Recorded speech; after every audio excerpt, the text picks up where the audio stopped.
Lecture में हमने पढ़ा था सब्स्टिट्यूशन रिएक्शन।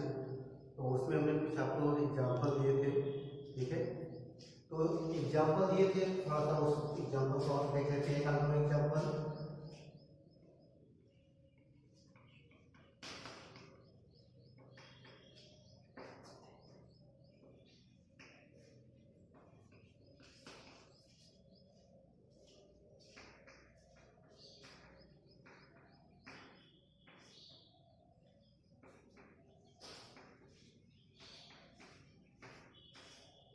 ये सब्स्टिट्यूशन रिएक्शन है, प्रतिस्थापन अभिक्रिया है।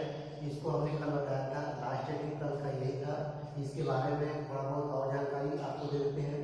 यहाँ प्रतिस्थापन अभिक्रिया के बारे में बताता है कि एक अभिकारक दूसरे अभिकारक क्या करता है, प्रतिस्थापित करके अपने जुड़ जाता है।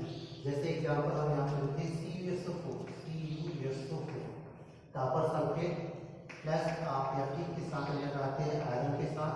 तो ये आयरन क्या करता है, इस कॉपर को क्या करता है, प्रतिस्थापित करता है। यह आयरन इस कॉपर क्या करता है, प्रतिस्थापित कर देता है और यह आयरन इसके साथ जुड़ जाता है और कॉपर को बाहर कर देता है। तो यहाँ पे आपको जाएगा FeSO4 प्लस आपका C, ठीक है।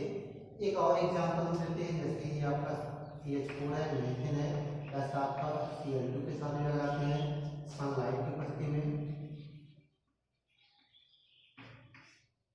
ठीक है। सूर्य के प्रकाश की उपस्थिति में कराते हैं, मीथेन को सूर्य के प्रकाश की उपस्थिति में कराते हैं। तो यह आपका लंबा रिएक्शन चलता है, मतलब 4 चौड़क होता है। तो ये करके देखिए, यहाँ पे जैसे आपका ये 2 क्लोरीन, ठीक है। यहाँ पे हम CH4 को लेंगे तो इस तरह से ले सकते हैं, कार्बन यहाँ पे आ गए, यहाँ पे आ गए और यहाँ पे आ गए और यहाँ पे, ठीक है। यहाँ पे CH4, यहाँ पे देखिए CH4, ठीक है। ये आपका 2 क्लोरीन, यहाँ पे 2 क्लोरीन। एक क्लोरीन क्या करता है, एक बार में एक हाइड्रोजन को हटाकर अपने हो जाएगा। जैसे यहाँ पे हम ले सकते हैं, यहाँ पे 2 Cl, ठीक है। तो ये Cl क्या रहेगा, एक बार में एक हाइड्रोजन को हटाकर अपने हो जाएगा। तो यहाँ पे 2 क्लोरीन, एक क्लोरीन क्या करेगा, एक हाइड्रोजन को हटाकर अपने हो जाएगा और यहाँ से जो हाइड्रोजन बाहर निकलेंगे, ये हाइड्रोजन यहाँ से आएगा और इसका मिल जाएगा, ठीक है। तो यहाँ से हाइड्रोजन यहाँ पे जाएगा तो यस ले जाएंगे और यहाँ पे ये क्लोरीन के साथ जाएगा तो क्या हो जाएगा, CH3Cl जाएंगे, CH3Cl प्लस आपका CHCl, ठीक है। जैसे हमने कहा कि यहाँ पे 2 क्लोरीन, ये आपका CH4, इस तरह से CH4 का स्ट्रक्चर, यहाँ पे ये क्लोरीन, 2 क्लोरीन, ये क्लोरीन क्या करेगा, एक हाइड्रोजन को प्रतिस्थापित करके अपने जुड़ जाएगा और यहाँ पे क्लोरीन जब जुड़ जाएगा तो ये हाइड्रोजन क्या होगा, यहाँ से बाहर आएगा यहाँ पे, तो ये आपका क्या आएगा, HCl, ठीक है। तो ये आपका HCl होगा। यह क्लोरीन क्या करता है, तब तक इस हाइड्रोजन को हटाता है जब तक कि इसके सारे हाइड्रोजन प्रतिस्थापित नहीं होते। तो यहाँ पे फिर इसको लेते हैं, जैसे यहाँ पे हमने लिया है CH3Cl प्लस फिर Cl2 के साथ में हटाएंगे सेम उपस्थिति, ठीक है।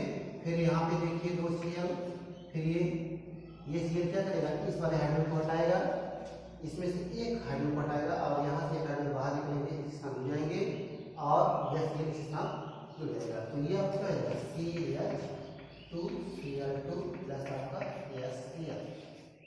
इसको इस रूप में देखिए, यहाँ पे आपका Cl पहली बार जुड़ गया है, दूसरी बार फिर यही Cl क्या करेगा, यहाँ पे आपके 2 Cl2, ये Cl क्या करेगा, इस वाले हाइड्रोजन को हटाएगा, इस वाले हाइड्रोजन को हटाएगा तो यहाँ पे आपका Cl हो जाएंगे और ये हाइड्रोजन यहाँ पे आएंगे, ये Cl का निर्माण हो जाएगा। जैसे आपका ये Cl हो गया, यहाँ पे आपका CH2Cl2, ठीक है। फिर इसको लेते हैं, फिर इसको लेंगे CH2Cl2 प्लस आपका Cl2, ठीक है। फिर यहाँ पे देखिए 2 Cl है, ठीक।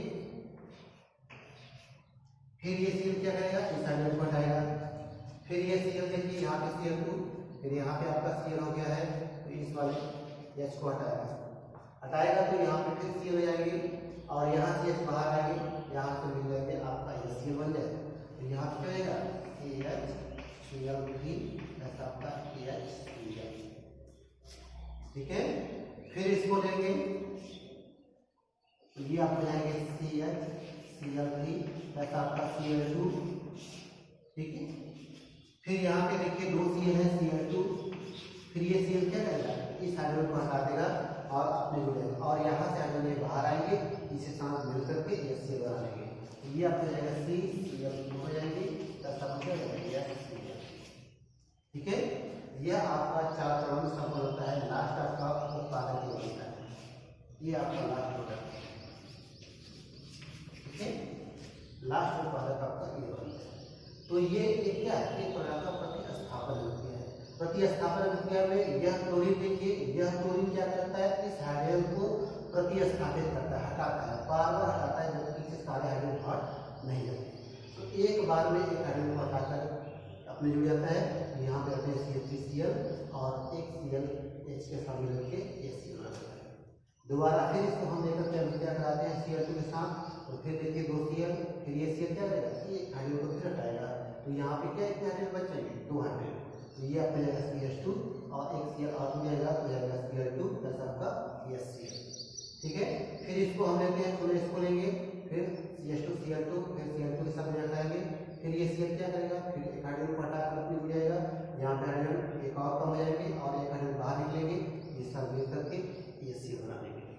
ठीक है, फिर इसको लेंगे, ये क्लोरोफॉर्म का सूत्र है, इसको पुनः लेते हैं, तो CH Cl3, फिर Cl2 के साथ मिलाते हैं, ये Cl, फिर इस हाइड्रोजन को हटाकर अपने हो जाता है, और यहाँ पे ये Cl यहाँ पे हो जाएगा, तो क्लोरीन की संख्या 4 आएगी, ये आपको जाएगा CCl4 और HCl। ये आप जो है कार्बन टेट्राक्लोराइड, जिसे हम कहते हैं पायरीन, ये आग बुझाने के काम आते हैं। ठीक है, ये आपका HCl होता है। ये तो थे प्रतिस्थापन अभिक्रिया। ठीक है, तो अगला हम एक और करते हैं, इसके बाद आपका है वियोजन अभिक्रिया।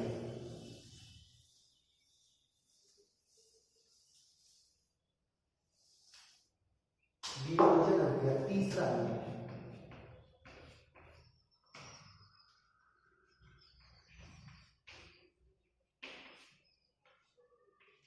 वियोजन अभिक्रिया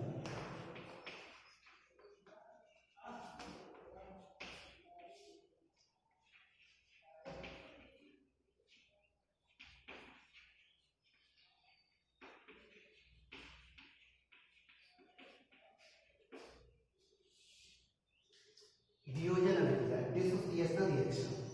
वियोजन अभिक्रिया क्या होती है, इसमें पहले समझिए, वे रासायनिक अभिक्रिया जिसमें अभिकारक किसी कारण का मतलब ताप हो गया, दाब हो गया, या उसके प्रभाव के कारण 2 या 2 से अधिक अवयवों में क्या हो, छूट जाए, और पुनः उस कारण को हटा लेने पर वह पुनः पूर्वावस्था में क्या हो, लौट आए, तो हम उसे कहते हैं वियोजन अभिक्रिया।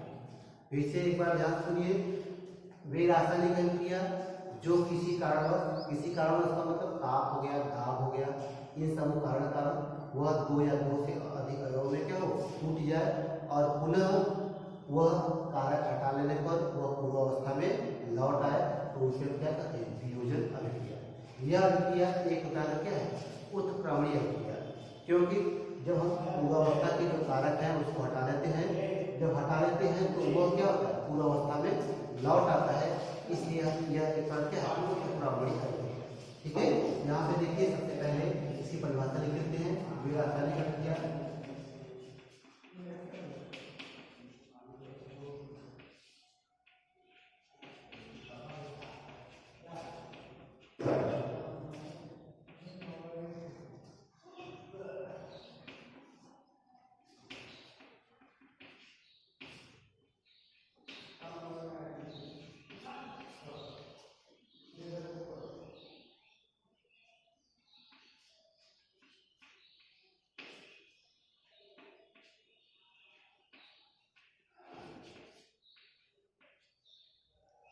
देखिए, वे रासायनिक अभिक्रिया जो किसी कारण ताप, दाब आदि के प्रभाव के कारण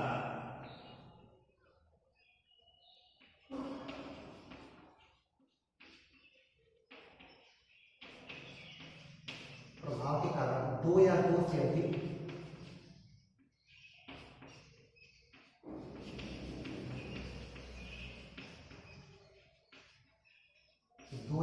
अधिक अवयवों में टूट जाते हैं,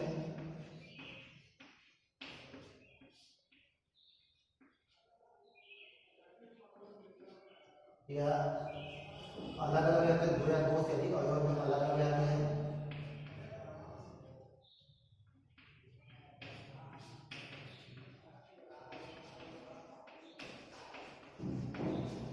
हो जाते हैं, परंतु कारक हटा लेने पर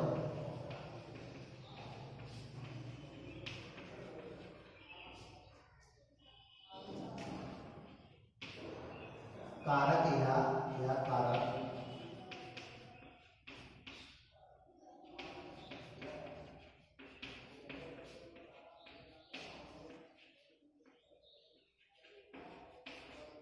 पूर्वावस्था में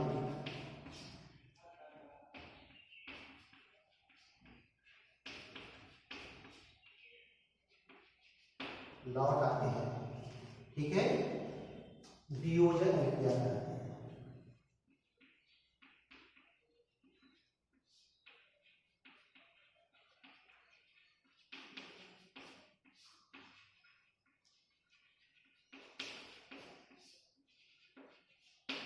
ठीक है, यह एक प्रकार का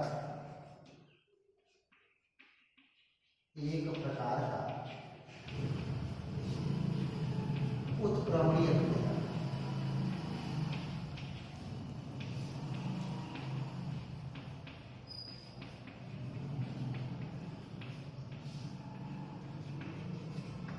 ठीक है, यहाँ पे देखिए वे रासायनिक अभिक्रिया जो किसी कारण या ताप या दाब आदि प्रभाव के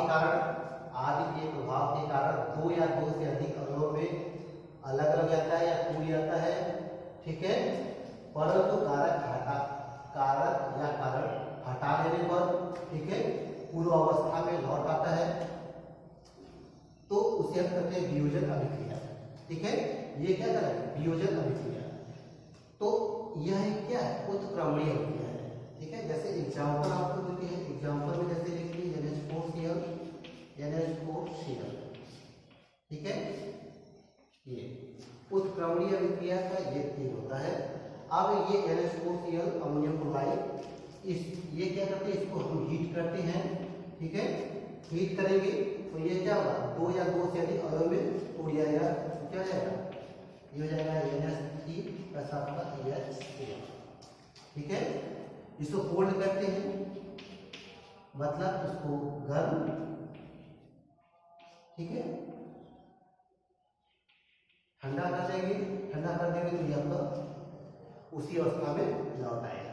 तो ये देखिए अमोनियम क्लोराइड, जिसको हीट हमने किया तो NH3 और HCl में परिवर्तित हो गया। तो ये क्या कर रहा है, वियोजन अभिक्रिया। वियोजन अभिक्रिया का मतलब देखिए वे रासायनिक अभिक्रिया जो किसी कारण मतलब ताप भी हो सकता है, तो यहाँ पे हमने क्या है, ताप, ठीक है, ये क्या हीट, ताप है, ठीक है, ताप या दाब कोई भी हो सकता है के प्रभाव कारण यह क्या हो, अपने अवयव में टूट गया है, पुनः क्या करें, इसको हटा लेने पर, इसको यदि हम हटा लेते हैं, ये हटा लेंगे तो इस अवस्था में लौट आएगा। ठीक है, देखिए कारक को हटा लेने पर अवस्था में लौट आता है, तो जब ये इसको कारक को हटा लेंगे तो ये इस अवस्था में लौट आएगा, तो इसे हम क्या कहेंगे, ये आपका वियोजन अभिक्रिया कहलाएगा। ठीक है, तो जब उसी अवस्था में लौट आता है तो ये आपका उत्क्रमणीय अभिक्रिया होता है। उत्क्रमणीय अभिक्रिया का ये चीज होता है, ये उत्क्रमणीय अभिक्रिया क्या होती है, अभी हम बताएंगे कि वे रासायनिक अभिक्रिया जो दोनों दिशाओं में चलते हैं, दोनों दिशाओं का मतलब इधर भी चलेंगे और इधर भी चलेंगे, फॉरवर्ड डायरेक्शन और बैकवर्ड डायरेक्शन, जो दोनों दिशाओं में अभिक्रिया चलते हैं उसे हम क्या कहते हैं, ये उत्क्रमणीय अभिक्रिया। और इसका चिन्ह भी यही होता है, उत्क्रमणीय अभिक्रिया का ये सिंबल होते हैं, जिसका मतलब कि ये क्या फॉरवर्ड डायरेक्शन में चलेगा और बैकवर्ड डायरेक्शन में चलेगा। ठीक है, एक और एग्जांपल हम लेते हैं, जैसे आपका है यह चाहिए, ठीक है, इसको भी हमने हीट किया है, मतलब गर्म किया है, तो ये क्या होते हैं, H2 प्लस H2 में क्या होते हैं, टूट जाते हैं। ठीक है, यहाँ पे दो करिए इसको बैलेंस करिए। ठीक है, तो ये आपका क्या होगा, HI प्लस, देखिए यहाँ पे ये आपका हीट किया हमने, H2 प्लस H2 परिवर्तित हो गए, पुनः क्या किया, इसको ठंडा कर देते हैं यहाँ पे। ठीक है, ये गर्म करते हैं तो ये H2 और I2 परिवर्तित होते हैं, पुनः इसको ठंडा करेंगे तो इसमें क्या होंगे, आ जाएंगे। तो ये आपका क्या रहेगा, क्या वियोजन अभिक्रिया। ठीक है, तो ये वियोजन अभिक्रिया में कितने, दो प्रकार के हैं, ये टू टाइप्स होते हैं, दो प्रकार के। ठीक है, तो अब यदि ताप के कारण होते हैं तो थर्मल वियोजन, दूसरा आपका होते हैं आयनिक वियोजन, दो प्रकार के होते हैं। तो प्रकार ये देख लीजिए यहाँ पे,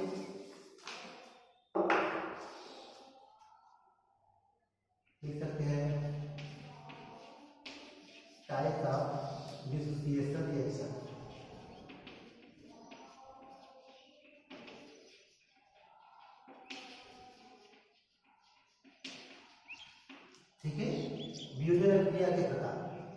तो ये आपके दो प्रकार, ठीक है। पहला कर सकते हैं क्या, तापीय या उष्मीय लिख सकते हैं, उष्मीय वियोजन, ठीक है। दूसरा आपका है आयन वियोजन,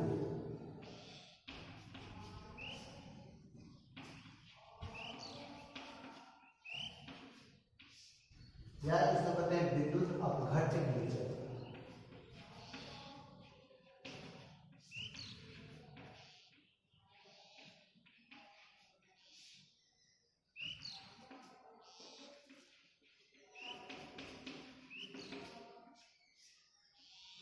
ठीक है, तो ये आपके जो वियोजन अभिक्रिया होती है वो आपके दो प्रकार के होते हैं। पहला आपका ऊष्मीय वियोजन, दूसरा आपका आयनन वियोजन, या आयनन वियोजन को भी कहते हैं विद्युत अपघट्य वियोजन, ठीक है।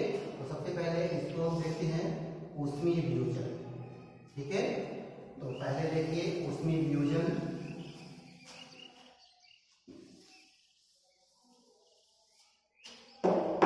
ऊष्मीय वियोजन क्या होता है कि वे रासायनिक अभिक्रिया जिसमें ऊष्मा के प्रभाव से, ठीक है। ऊष्मीय वियोजन का मतलब वे रासायनिक अभिक्रिया जो ऊष्मा के प्रभाव से दो भागों में क्या टूट जाए। ऊष्मा के प्रभाव से, जैसे हमने कहा से वही एग्जांपल आप दे सकते हैं, जैसे हमने लिया था NH4Cl, उसी को यहाँ पे परिभाषा इसका पहले लिखिए, वे रासायनिक अभिक्रिया, वे रासायनिक अभिक्रिया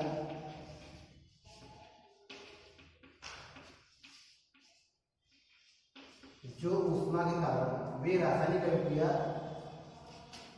जो ऊष्मा के कारण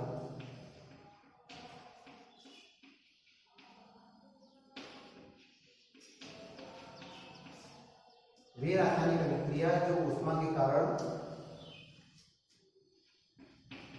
दो या दो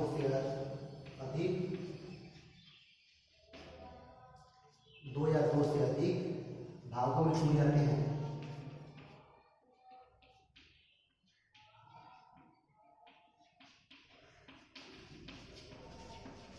ऊष्मीय वियोजन कहलाते हैं।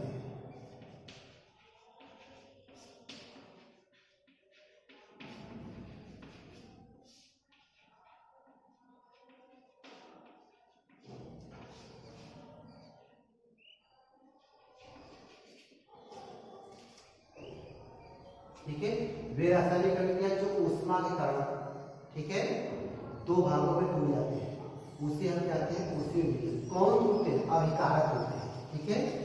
हमने पहले ही बताया था कि जो अभिक्रिया के पहले होते हैं वो अभिकारक होते हैं और जो बाद होते हैं वो क्या होते हैं? उत्पादक होते हैं। तो सेम रिएक्शन आपने जो पहले लिखे सेम वही रिएक्शन लिख सकते हैं यहाँ पे, वही चीज। जैसे आपका NH4Cl है, ये क्या है? अभिकारक है, ठीक है। रिएक्टेंट अभिकारक है। ये अभिकारक क्या करेगा? ऊष्मा, जैसे हीट हमने किया, ठीक है, हीट के कारण ये आपका उत्क्रमण किया है तो इसका चिन्ह लगाएंगे, तो ये अभिकारक है। हीट के कारण क्या होगा? टूट गया, तो आपका वही चीज NH3 प्लस आपका HCl, ठीक है। तो ये आपका है ऊष्मीय वियोजन, मतलब वे रासायनिक अभिक्रिया जो ऊष्मा के कारण, ठीक है, ऊष्मा के कारण अभिकारक दो या दो से अधिक भागों में क्या हो? टूट जाए, ठीक है। तो ऊष्मा के कारण जब अभिकारक टूटते हैं तो आप क्या कहते हैं? ऊष्मीय वियोजन, ठीक है। ये ऊष्मीय वियोजन का मतलब अभिकारक को ऊष्मा के प्रभाव से दो भागों में टूट गए, ये आपका कहलाएगा ऊष्मीय वियोजन। मतलब ऊष्मा के कारण टूट रहे हैं तो ऊष्मीय वियोजन कहलाएगा, ठीक है। तो ये आपका पहला हो गया। अब आइए दूसरा देखते हैं, विद्युत या आयनन वियोजन।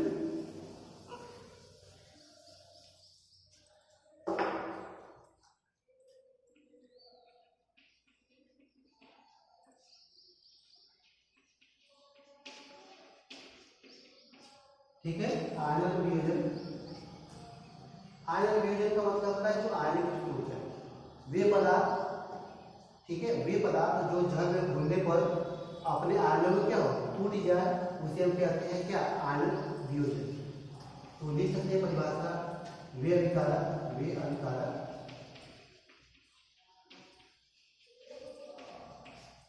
अभिकारक जो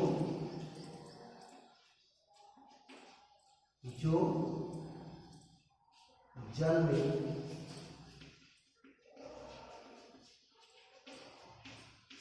घोलने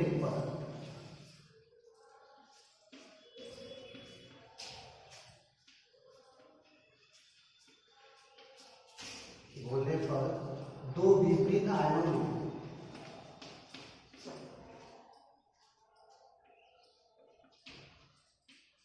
टूट जाते हैं, उसे आयन वियोजन कहते हैं।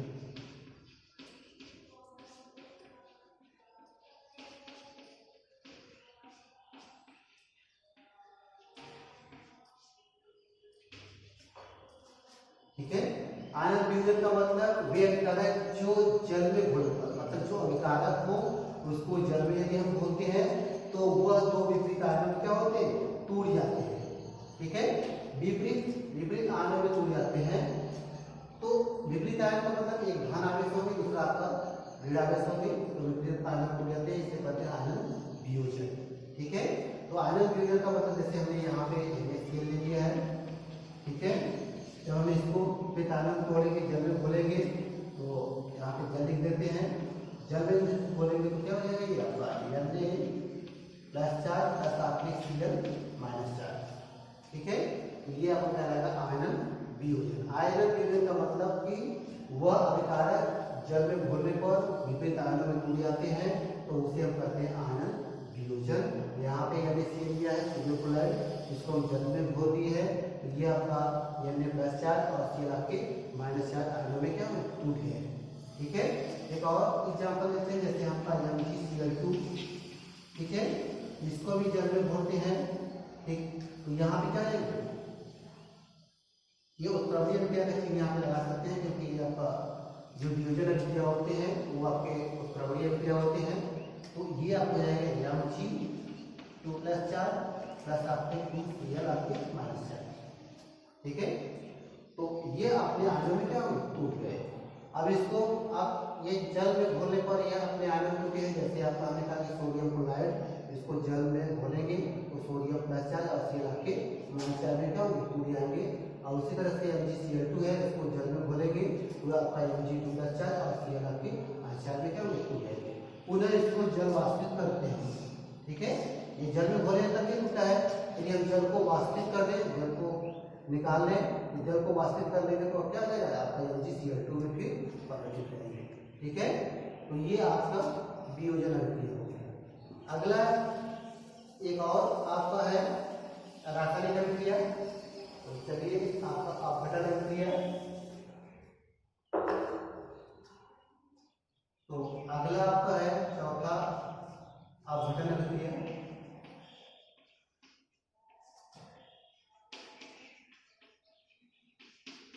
यह अधिक कल आपको बताएंगे। ठीक है, तो पहले इसके लिए तैयार रहिए पढ़कर।